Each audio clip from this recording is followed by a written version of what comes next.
اعوذ باللہ من الشیطان اللعین الرجیم بسم اللہ الرحمن الرحیم وبہ نستعین وہو خیر ناصر ومعین اما بعد السلام علیکم ورحمۃ اللہ وبرکاتہ۔ آپ سب کو ہم خوش آمدید عرض کرتے ہیں اور خیر مقدم پیش کرتے ہیں۔ آپ مسلسل کلاسز میں شریک ہو رہے ہیں اور آپ تمام حضرات ماہ رمضان کی برکتوں سے بھی انشاءاللہ فیض یاب ہو رہے ہوں گے۔ اپنی بات کو آگے بڑھاتے ہوئے احکام کے سلسلے میں آج ہم خمس کے بارے میں گفتگو کریں گے اور کوشش کریں گے اس کے تمام پہلوؤں کو جو بہت ضروری ہیں اور مبتلا بہ یعنی ایسے ہیں جن کی روزمرہ ضرورت پڑتی ہے انسان اس سے آشنا ہو سکے۔ خداوند عالم نے جس طریقے سے دوسری عبادتوں کو واجب قرار دیا ہے، مثلا نماز، مثلا روزہ، مثلا حج، اسی طریقے سے خمس بھی ایک عبادت ہے اور بہت سے لوگ اس عبادت کی طرف متوجہ نہیں ہو پاتے ہیں، اور یا اس وجہ سے متوجہ نہیں ہو پاتے ہیں کہ انہوں نے اس کے بارے میں سنا کم ہے یا ان کو اس بارے میں بتایا کم گیا ہے یا اور دوسری وجوہات اور ریزنز ہو سکتے ہیں، لیکن اس کا بڑا گہرا تعلق ہے نماز سے اور عبادتوں سے، کیونکہ ہم آگے چل کے بھی آپ کو آخر میں بتائیں گے اس سلسلے میں کہ اس کا کیا کنیکشن ہے نماز سے۔ اگر انسان خمس ادا نہ کرے تو اس کی نماز بھی خطرے میں پڑ سکتی ہے، مثلا اس لباس میں وہ نماز پڑھے یا اس جگہ پر نماز پڑھے جس کا خمس نہ دیا گیا ہو تو نماز میں اشکال ہے اور نماز صحیح نہیں ہے۔ خمس کا نام آتے ہی بہت سے لوگ گھبراتے ہیں، بہت سے لوگ ڈر جاتے ہیں، ہم نے دیکھا ہے، اور بہت سے لوگ مثلا ایک عجیب طرح کی کیفیت کا شکار ہوتے ہیں۔ کیوں؟ اس لیے کہ انسان کے اندر یہ فطرت پائی جاتی ہے کہ وہ اپنے مال کو دینا نہیں چاہتا، لیکن جب اس کو یہ یقین اور ایمان میں پختگی آ جائے گی کہ جو کچھ میرے پاس ہے وہ میرا نہیں ہے بلکہ جس نے دیا ہے، جس خدا نے عطا فرمایا ہے، اس نے کچھ حصہ مانگا ہے۔ اور میں آپ کو بتاؤں آسان لفظوں میں، خمس ایسی چیز نہیں ہے کہ جس سے گھبرایا جائے، جس سے ڈرا جائے۔ دیکھیں خمس کا قانون کیا ہے؟ قانون خمس یہ ہے کہ جتنا آپ نے کمایا ہے، جو بھی آپ کے پاس کمائی ہے، جو بھی آمدنی ہے، اللہ نے یہ نہیں کہا جو آپ کما رہے ہیں وہ مجھے دے دیجئے، نہیں۔ اگر اللہ یہ کہتا ہے کہ جو آپ کما رہے ہیں وہ سب مجھے دے دیجئے تو یہ بات ٹھیک نہ ہوتی، انسان کو گھبرانے کی ضرورت تھی۔ لیکن آپ محسوس کریں اللہ نے یہ فرمایا کہ جو کما رہے ہو، جو حاصل کر رہے ہو، اس کو اپنی زندگی پہ خرچ کرو، جو تمہاری ضرورتیں ہیں وہ تم پوری کرو۔ ہمیں نہیں چاہیے کچھ، جتنا کماؤ اپنی ضرورتوں کے حساب سے، جتنی تم کو ضرورت ہے وہ اس کے مطابق تم خرچ کرو۔ تمہیں فریج کی ضرورت ہے، تمہیں کولر کی ضرورت ہے، تمہیں اے سی کی ضرورت ہے، تمہیں گاڑیوں کی ضرورت ہے، تمہیں کتابوں کی ضرورت ہے، تمہیں نوکر کی ضرورت ہے، تمہیں خادم کی ضرورت ہے، خادمہ کی ملازمہ کی ضرورت ہے۔ جو ضرورت زندگی ہے اس کو پہلے پورا کرو اپنی کمائی سے، اور جب ساری ضرورتیں پوری ہو جائیں اور کچھ بچ جائے، کچھ باقی رہ جائے، تو اس باقی رہ جانے والی چیز میں سے ہم تم سے کچھ مانگ رہے ہیں۔ یہ نہیں کہ جتنا بچا وہ سب ہم کو دے دو۔ اللہ یہ بھی کر سکتا تھا کہ تم نے تو اپنی ضرورتیں پوری کر لی، اب سب مکمل ہو گیا تمہاری ضرورتیں، اب کہاں خرچ کرو گے؟ اب یہ جو تمہارے پاس 5,000 روپے بچ رہے ہیں یہ ہم کو دے دو۔ اس نے کہا نہیں، اگر ساری ضرورتوں کے پورا کر لینے کے بعد تمہارے پاس کچھ بچ جائے، مثلاً 5,000 روپے بچ جائیں، تو اس 5,000 میں سے 4,000 اپنے پاس رکھو، 1,000 ہم کو دے دو۔ یہ 4,000 اپنے پاس محفوظ کرو کسی آڑے وقت کے لیے، کسی ضرورت کے موقع کے لیے، پتہ نہیں کب تم کو، تو اس کو تم بیلنس کر کے چلو اپنے پاس. اور یہ بیلنس جو تم 4,000 کرو گے، یہ پھر اس پہ ہم کبھی خمس تم سے نہیں مانگیں گے، یہ تمہارا محفوظ ہے، چاہے جب تک رکھے رہو، اس پہ کبھی خمس نہیں ہوگا، یہ یاد رہے. تو اب اس میں گھبرانے کی بات کہاں ہے کہ اگر پہلے اس نے اللہ نے یہ کہا کہ جتنی ضرورتیں تمہاری ہیں وہ پورا کرو، اگر ضرورتوں کے پورا کرنے کے بعد کچھ بھی نہ بچے تو ہمیں کچھ نہیں چاہیے تم سے. لیکن اگر بچ جائے تو ہمیں وہ بچا ہوا سب نہیں چاہیے، بلکہ اس بچے ہوئے میں سے جو ہے 5 حصے کرو، اس 5 حصوں میں سے 4 حصے اپنے پاس بیلنس میں رکھو اور 1 حصہ ہم کو دے دو. اس کے ذریعے سے دین کا کام آگے بڑھے، جو ضرورت مند ہیں ان کی ضرورتیں پوری ہوں. یہ ہے کانسیپٹ. تو انسان اب فیصلہ کرے کہ اللہ نے جو یہ حکم دیا ہے یہ کتنا نپا تلا اور کتنا حکیمانہ دستور اور حکم ہے، جو پوری انسانیت کے لیے ایک مشعل راہ اور ایک بہترین رہنما کی حیثیت رکھتا ہے. خیر، اب ہم آتے ہیں ان چیزوں کی طرف کہ خمس کس کس چیز میں واجب ہے اور کتنی مقدار تک پہنچ جائے وہ چیز تب اس میں واجب ہے. ایک بات تو ہم نے آپ کو بتائی کہ انسان کی کمائی کا حصہ، یہ جو انسان آمدنی کرتا ہے، چاہے وہ بزنس کرے اور چاہے کہیں پر ڈیوٹی کرے، کہیں پر نوکری کرے یا کوئی بھی دکان کھولے، کچھ بھی، یہ جو کما رہا ہے، یا مثلا اس کو کہیں سے گفٹس مل جائیں، یہ بھی اس کی ایک کمائی ہے. تو ایک تو اس کمائی کی بچت میں، کمائی کی بچت میں ساری ضرورتیں کو پورا کرنے کے بعد. دوسرا معدن یعنی کان، چاہے وہ سونے کی کان ہو، چاندی کی ہو، گیس کی کان ہو، چاہے نمک کی کان ہو، اور چاہے تانبا ہو، پیتل ہو. اگر کہیں سے کان ملتی ہے تو اس میں خمس ہے. نمبر 3 خزانہ. یہ خزانہ کہیں پر گڑا ہوا مل جائے، درخت میں مل جائے، کسی زمین میں مل جائے، کسی پہاڑ میں مل جائے، اس میں خمس ہے. مال جنگ کے اندر جو مال غنیمت ملتا ہے اس کے اندر خمس ہے. وہ جواہرات اور وہ ہیرے جواہرات جو انسان سمندر میں غوطہ لگا کے، دریا میں غوطہ لگا کے حاصل کرتا ہے، اس میں خمس ہے. اگر حلال مال حرام میں مخلوط اور مکس ہو جائے اس میں خمس ہے. مثلا میرا مال ہے، مجھے نہیں معلوم دوسرا جو مال رکھا ہے وہ کسی اور کا تھا، وہ ہم کو نہیں معلوم وہ شخص کون ہے، تو وہ مال میرے لیے جائز نہیں ہے. تو اگر میرا مال اس کے مال میں مکس ہو جائے اور مجھے نہیں معلوم کس مقدار میں یہ مال دوسرے کا تھا اور وہ دوسرا شخص کون ہے، تو ایسی صورت میں انسان اپنی ذمہ داری کو ادا کرنے کے لیے خمس دے سکتا ہے. جب خمس نکال دے گا تو وہ مال اس کے لیے پاک ہو جائے. اور اگر پتہ ہے کس کا ہے کس کا نہیں، تو اس کے مسائل ابھی انشاءاللہ آگے آئیں گے. اسی طریقے سے کافر ذمی اگر کوئی زمین مسلمان سے خریدے تو اس میں خمس نکالے. کافر ذمی یعنی وہ کافر جو مسلمانوں کی حکومت میں رہتا ہے اور مسلمانوں کے ساتھ اس کا ٹائی اپ ہے کہ اس مسلمان حکومت میں وہ رہے گا اور حکومت کی ذمہ داری ہے کہ اس کے جان مال عزت آبرو کی حفاظت کرے.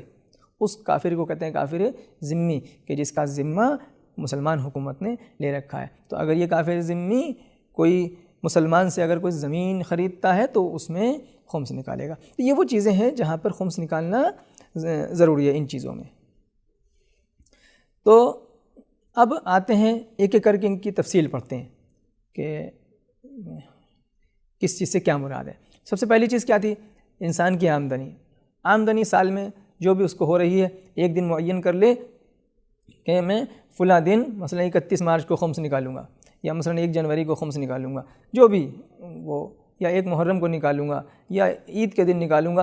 یعنی ایک تاریخ کو وہ معین کر لے، جس تاریخ میں وہ نکالے گا وہی اس کا خمس کے سال کی شروعات وہی قرار پائے گی، اور ہر سال اس کو پھر اسی دن نکالنا ہوگا.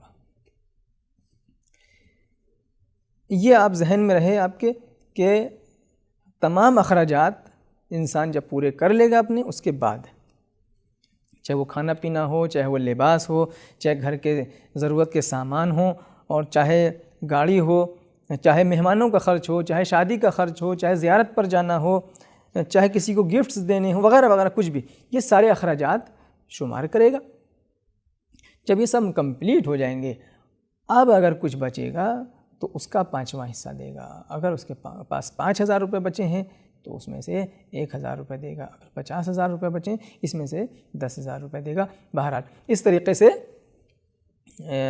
یہ خمس آمدنی کا جو اس کو منفعت اور یا اس کو نفع یا جو اس کو سال بھر میں آمدنی ہو رہی ہے۔ اس میں ایک دو مسئلہ ہم آپ کی خدمت میں عرض کرتے چلیں کہ اگر کوئی انسان اپنے اخراجات میں کٹوتی کرے اور کنجوسی سے یا قناعت پسندی سے کام لیتے ہوئے کچھ مال بچائے تو کیا اس میں خمس ہوگا؟ بھائی اس نے اپنی ضرورتوں کو پورا نہیں کیا تو اس نے ضرورتوں میں تھوڑی سی ہاتھ کو کھینچا اور جہاں پہ 10 روپے خرچ کرنے تھے وہاں اس نے 5 کیے، حالانکہ 10 روپے کر سکتا تھا۔ تو اگر کفایت شعاری کے نتیجے میں وہ کچھ بچت کرے تو کیا اس بچت پہ بھی خمس ہوگا؟ فرماتے ہیں جی اس پر بھی خمس دینا ہوگا۔ آپ یا تو ضرورت پہ خرچ کر لیجئے، اور اگر آپ نے ضرورت پہ خرچ نہیں کیا تو وہ آپ کی بچت شمار ہوگی اور بچت پر خمس ہوتا ہے۔ اسی طریقے سے اگر سال کے درمیان اس نے ایک گھر کے سامان کو چینج کر دیا، مثلا فریج اس کو چھوٹی لگ رہی تھی، اس نے سوچا بڑی فریج لے کے آتے ہیں، یہ 15,000 والی نہیں اب 50,000 والی لے کر کے آتے ہیں، چینج کر دیا تو اب یہ جو چھوٹی والی فریج جو اس کی ضرورت میں نہیں رہی اس کا خمس اس کو دینا ہوگا۔ اسی طریقے سے وہ سامان جو گھر میں اس نے خریدا، چاول ہیں چاہے گیہوں ہے چاہے تیل ہے شکر ہے کوئی بھی چیز، اگر وہ سال کے آخر میں بچ جائے تو جو بچا ہے تو اس کو ایک اندازہ لگا کر کے اس کی قیمت بطور خمس ادا کرے گا۔ اب آتے ہیں معدن یعنی کانیں۔ یہ کان چاہے سونے کی ہو، چاندی کی ہو، تانبے کی ہو، پیتل کی ہو، نمک کی ہو یا وغیرہ وغیرہ کسی اور چیز کی، اس میں اس کو خمس نکالنا ہے۔ یا قیمتی پتھروں کی ہو، عقیق ہے، فیروزہ ہے، کچھ بھی کوئلہ ہے وغیرہ وغیرہ۔ لیکن اس میں ایک دھیان یہ رکھنا ہے کہ یہ دیکھنا پڑے گا کہ یہ جو کان ہے اس کی مالیت کتنی ہے، کیونکہ خمس واجب ہونے کے لیے ایک خاص مالیت ہوتی ہے، اس کو نصاب کہتے ہیں، اس مالیت تک اگر وہ پہنچے تب خمس واجب ہوتا ہے۔ مالیت کتنی ہونی چاہیے، نصاب کتنا ہونا چاہیے اس کا جو خمس واجب ہو؟ فرماتے ہیں اس کی قیمت 105 مثقال چاندی کی قیمت کے برابر ہو یا 15 مثقال سونے کی قیمت کے برابر ہو۔ یہ اب مثقال کس کو کہتے ہیں؟ مثقال تقریباً 3.5 گرام، ایک مثقال 3.5 گرام کا ہوتا ہے۔ اگر 15 مثقال سونے کے برابر اس کی قیمت ہے جو کان برآمد ہوئی ہے، یا 105 مثقال چاندی کی قیمت کے برابر ہے تو اس کو چاہیے کہ اس کا خمس دے۔ خزانہ اسی طریقے سے اگر اس کے ہاتھ خزانہ لگ جائے، وہ خزانہ چاہے کسی زمین میں ہو، چاہے کسی درخت میں نکلا ہو، چاہے کسی پہاڑ پر نکلا ہو، اگر کوئی شخص اس کو ڈھونڈ نکالتا ہے تو اس کا خمس اس کے اوپر واجب ہے۔ تو یہاں کے اوپر بھی وہ نصاب شرط ہے جو ہم نے معدن میں بتایا، کان میں بتایا، کہ انسان یہ دیکھے کہ اس کی قیمت 105 مثقال چاندی کی قیمت کے برابر ہے یا نہیں، یا 15 مثقال سونے کی قیمت کے برابر ہے یا نہیں۔ اگر اس کے 15 مثقال سونے کی قیمت کے برابر ہے یا 105 مثقال چاندی کی قیمت کے برابر ہے تو اس کا خمس دینا پڑے گا۔ البتہ یہ ذہن میں رہے کہ جو خرچہ آئے گا اس کو نکالنے میں، اس کو ادھر سے ادھر منتقل کرنے میں، مزدوروں کا کسی بھی چیز کا جو خرچ آتا ہے اس خرچ کو مائنس کر کے دیکھا جائے گا کہ یہ 15 مثقال سونے کی قیمت کے برابر پہنچ رہا ہے یا نہیں، یا 105 مثقال چاندی کی قیمت کے برابر پہنچ رہا ہے یا نہیں۔ چاندی معدن میں بھی اسی طریقے سے اور اس خزانے میں بھی اسی طریقے سے اخراجات کو منہا کیا جائے گا، کم کیا جائے گا۔ اگر خزانہ اس کو ملتا ہے تو اس کی کچھ صورتیں بنتی ہیں۔ اگر وہ خزانہ خود اسی کی ملکیت میں اس کو ملا ہے، خود اسی کی وہ جو گھر تھا یا وہ پیڑ جو تھا وہ خود اسی کی ملکیت تھی، ٹھیک ہے، تو وہ خزانہ اس شخص کا ہوگا، اس کا مالک وہی ہوگا۔ لیکن اگر کسی ایسی جگہ پر وہ خزانہ ملا ہے جو کسی کی ملکیت نہیں ہوتی، مثلا پہاڑ ہے، جنگل ہے کہیں پر، تو پھر اس کا مالک تب بھی وہی شخص ہوگا جس کو وہ ملا ہے۔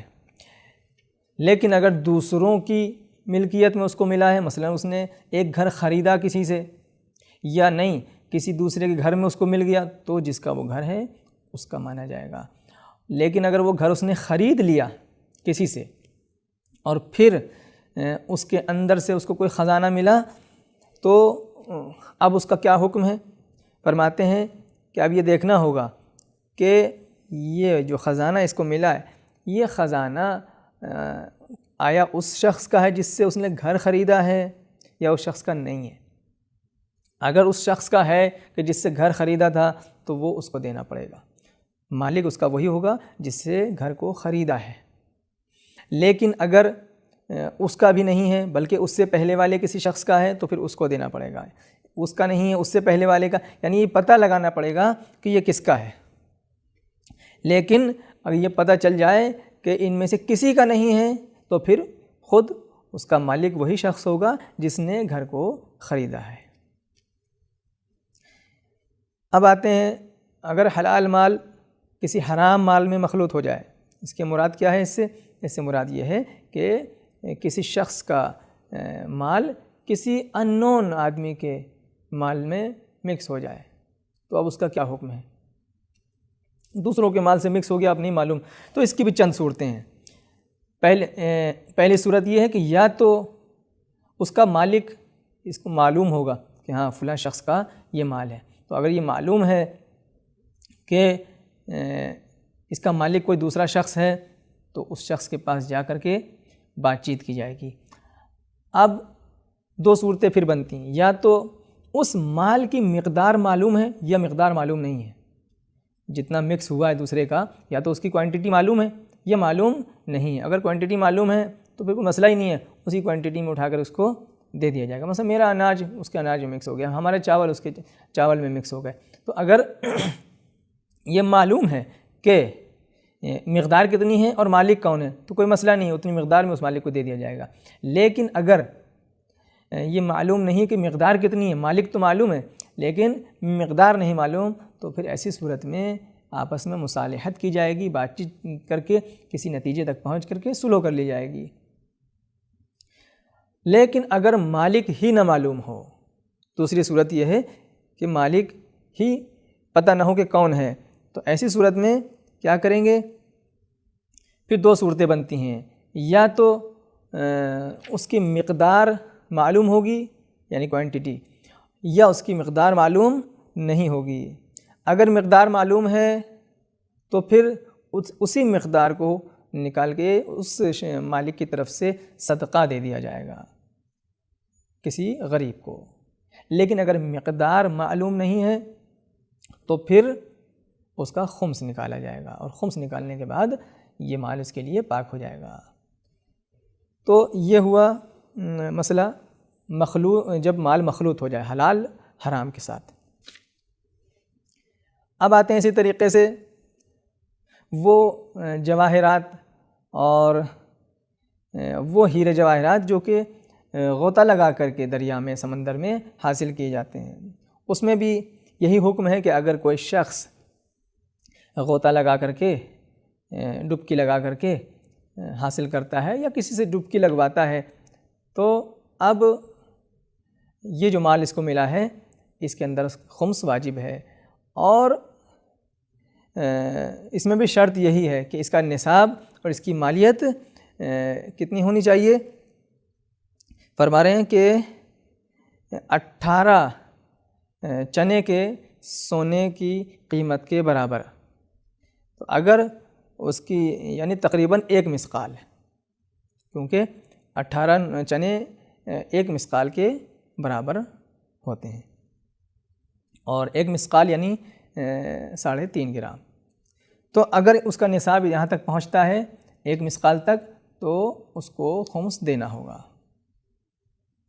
اسی طریقے سے مال غنیمت، جنگ میں جو مال حاصل ہوتا ہے وہ یعنی وہ جنگ جب امام معصوم کی اجازت سے کوئی جنگ ہو اور کفار پر غلبہ حاصل ہو اور جنگ میں مال غنیمت حاصل ہو، تو تمام چیزوں کو، تمام اخراجات کو کم کرنے کے بعد، حمل و نقل میں یا کسی بھی چیز میں جو اخراجات آتے ہیں اس کو مائنس کرنے کے بعد جو بچے اس میں پھر کیا ہے، خمس نکالا جائے گا۔ اسی طریقے سے وہ زمین جو کافر ذمی نے مسلمان سے خریدی ہے، یہ ہم آپ کو بتا چکے ہیں، اس میں بھی خمس اس کو نکالنا ہوگا۔ اب آئیے، ہم نے آپ سے یہ کہا تھا کہ خمس میں اور نماز میں کیا رابطہ ہے، کیا کنیکشن ہے، کیا ایک کا اثر دوسرے پر پڑتا ہے یا نہیں پڑتا، اس کے بارے میں بھی آپ کی خدمت میں عرض کرتے ہیں۔ دیکھیں، اگر انسان کے اوپر خمس واجب ہے، اگر واجب ہو گیا ہے، تو پھر وہ اس مال میں تصرف کرنے کا حق نہیں رکھتا۔ یعنی اگر اس پیسے سے اس نے لباس خریدا ہے یا اس پیسے سے اس نے پانی خرید کے وضو کیا ہے، تو پھر وضو بھی اشکال رکھتا ہے اور نماز بھی اشکال رکھتی ہے۔ اور علماء اور فقہا فرماتے ہیں کہ جس پیسے میں خمس واجب ہو چکا ہو اور اس نے خمس نہ دیا ہو تو اس کی نماز باطل ہے، صحیح نہیں ہے۔ لہٰذا بہت احتیاط کی ضرورت ہے، انسان ایک دفعہ سوچے سمجھے کہ میرے اوپر خمس واجب ہے یا نہیں، کیونکہ ہم نے آپ کو جو وہ بتایا ہے طریقہ، اس کے اعتبار سے اتنا کوئی سخت معاملہ نہیں ہے خمس نکالنا، بلکہ انسان بہت آرام سے اپنا محاسبہ کر سکتا ہے، حساب و کتاب کر سکتا ہے۔ کوئی خداوند عالم نے کوئی خدا نخواستہ ظالمانہ قانون نہیں بنایا ہے، بلکہ یہ عادلانہ قانون ہے اور عین عدل ہے، جس میں دوسروں کا بھی خیال رکھا گیا ہے اور خود انسان کے اندر بھی ایک معنویت پیدا ہوتی ہے۔ مال دنیا سے جو لگاؤ ہے اس میں کمی آتی ہے، اللہ کے حکم کے سامنے جھکنے کی اس کے اندر طاقت اور جذبہ بیدار ہوتا ہے۔ اور اگر اتنا سب ہونے کے باوجود اس نے جب اللہ نے کہہ دیا کہ آپ جو ہیں اپنی پہلے ضرورتیں پوری کریں، جب بچ جائے تو وہ پورا نہیں چاہیے، اس میں سے بھی 4 حصے آپ اپنے پاس رکھیں اور 1 حصہ ہم کو دیں، اس کے بعد بھی اگر انسان مال و دولت سے اتنا چپک جائے کہ وہ بھی نہ دے سکے، تو پھر اس کو اپنے ایمان کا محاسبہ کرنا چاہیے، پھر اس کو دیکھنا چاہیے کہ اس نے اس بے قیمت مال اور اللہ کی مرضی کے درمیان کس چیز کو سلیکٹ کیا، کس چیز کو چنا۔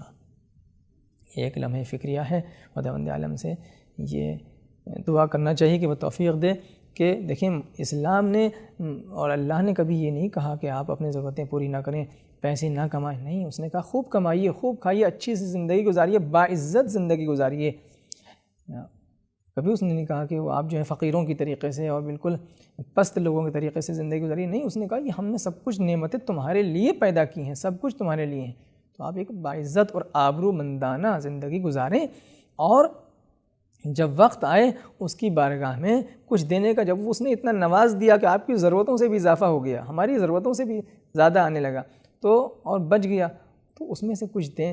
وہ بھی اللہ اپنے لیے نہیں مانگ رہا، دوسرے لوگوں کی مدد کے لیے مانگ رہا ہے تاکہ اس میں خرچ کر سکے۔ بہرحال اب ہم یہ بتا دیں آپ کو کہ اس خمس کو ہمیں کرنا کیا ہے۔ خمس جب انسان نکالتا ہے تو اس کے 2 حصے ہوتے ہیں، اس کے 2 حصے کرنے ہیں۔ ایک حصہ سہم امام کہلاتا ہے، یعنی امام کا حصہ، اور دوسرا حصہ سہم سادات کہلاتا ہے، یعنی فقیر اور غریب سادات کا حق ہوتا ہے، وہ ان کو پہنچانا آپ کی ذمہ داری ہے۔ اس میں جو ہے اس خمس کو جو ہم سہم امام کے نام سے نکالتے ہیں وہ مجتہد تک پہنچانا ہے، جس کی آپ تقلید کرتے ہیں اس تک یا اس کے نائب تک یا جس کو بھی انہوں نے معین کر رکھا ہے ان تک پہنچائیے، اور سہم سادات جو ہیں وہ بھی آپ ان تک پہنچا سکتے ہیں، یا سادات جو مستحق ہیں، غریب ہیں، ان تک پہنچا دیں، لیکن شرط یہ ہے کہ جن سادات گرامی تک آپ اس کو پہنچائیں ان کے اندر یہ چیزیں پائی جانی چاہیے، یہ شرائط اور کنڈیشنز ہونے چاہیے۔ نمبر 1، وہ فقیر ہوں، غریب ہوں، یعنی اپنا خرچ نہ اٹھا سکتے ہوں، یا سفر میں ان کے ساتھ ایسے حالات پیش آ گئے ہوں کہ وہ واپس نہیں آ سکتے ہیں، پریشانی کا شکار ہیں، جیب کٹ گئی، لٹ گئے، مال ختم ہو گیا، کچھ بھی، اگرچہ کہ اپنے وطن میں وہ ہوں، صاحب حیثیت ہوں، اس سے کوئی فرق نہیں پڑتا۔ اگر حالت سفر میں وہ استحقاق ان کے اندر پیدا ہو گیا اور وہ مشکلات اور پریشانی کا شکار ہو گئے تو آپ ان کو دے سکتے ہیں۔ تیسری شرط یہ ہے کہ وہ شیعہ اثنا عشری ہوں، اور اگلی شرط یہ ہے کہ وہ کھلم کھلا گناہ نہ کرتے ہوں، اور خمس دینے سے گناہ میں ان کی مدد نہ ہوتی ہو۔ اگر ایسا ہے کہ وہ اس پیسے سے گناہ میں اس کو خرچ کریں گے تو پرہیز کیا جائے۔ اسی طریقے سے وہ افراد جو ہیں ایسے نہ ہوں کہ جن کا نان و نفقہ اس کے اوپر واجب ہو، ایسے نہ ہوں۔ مثلا اگر کوئی شخص ہے وہ خمس نکال رہا ہے اور سہم سعادات فرض کریں اپنے بیوی اپنے بچوں کے اوپر خرچ کرنا چاہتا ہے تو یہ ٹھیک نہیں ہے۔ کیوں؟ اس لیے کہ ان کا خرچہ تو اس کے ذمہ ہے ہی، اس کے خرچے کو وہ خمس سے ادا نہیں کر سکتا۔ یہ بہرحال خمس سے متعلق باتیں تھیں، انشاءاللہ جو اہم باتیں تھیں وہ ہم نے آپ کی خدمت میں عرض کر دی۔ اگر پھر بھی کوئی سوال یا کوئی اس میں آپ کے ذہن میں کوئی کویشچن آتا ہے تو وہ آپ ہم سے معلوم کر سکتے ہیں۔ جو آپ کو راستہ بتایا گیا، نمبر بتائے گئے ہیں، جو گروپس ہیں، اس کے طریقے سے اپنا سوال آپ ہم تک بھیج سکتے ہیں۔ ماہ رمضان میں خصوصی دعاؤں میں تمام لوگوں کو یاد رکھیے گا اور ہمیں بھی اپنی دعاؤں میں فراموش نہیں کیجیے گا۔ والسلام علیکم ورحمۃ اللہ وبرکاتہ۔